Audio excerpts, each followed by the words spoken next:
তোমরা অনেকেই ভালো পরীক্ষা দিয়ে কাঙ্ক্ষিত ফলাফল অর্জন করনি অথবা ফেল করেছ।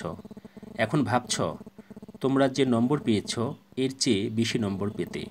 আবার এটাও ভাবছ তোমার তো ফেল করার কথা ছিল না।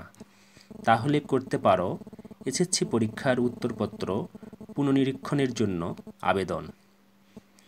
এই আবেদন করতে লাগবে টেলিটক সিম।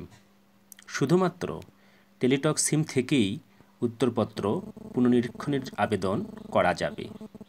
চলো জেনে নেই আবেদনের নিয়ম। প্রথমেই মোবাইলের এসএমএস অপশানে গিয়ে RHC স্পেস দিয়ে বোর্ডের নাম লিখবে। তুমি যে বোর্ডেরই হও না কেন, বোর্ডের প্রথম 3টি অক্ষর দেবে। এখানে রাজশাহী বোর্ডের প্রথম 3টি অক্ষর দিয়েছি RAG স্পেস দিয়ে তোমার রোল নাম্বার লিখবে। এরপর স্পেস দিয়ে সাবজেক্ট কোড লিখবে।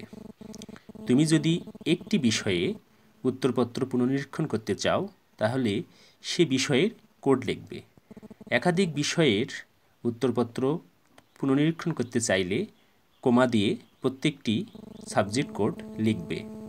এরপর সেন্ড করবে 16222 নম্বরে। কিছুক্ষণ পর তোমার ফোনে একটি ফিরতি এসএমএস আসবে। এখানে একটি পিন নম্বর পাওয়া যাবে। এরপর মেসেজ অপশানে গিয়ে RHC লিখে স্পেস দেবে। স্পেস দিয়ে এস লিখবে। এস লিখে স্পেস দেবে। এরপর যে পিন নম্বরটি পেয়েছ সেই পিন নাম্বার দেবে। এরপর স্পেস। এরপর যোগাযোগের মোবাইল নম্বর লিখবে, অর্থাৎ যে নম্বরে তোমার সঙ্গে বোর্ড যোগাযোগ করতে পারবে। এরপর সেন্ড করবে 16222 নম্বরে। জেনে রাখবে এক্ষেত্রে প্রতিটি পত্রের জন্য 150 টাকা হারে ফি প্রযোজ্য হবে।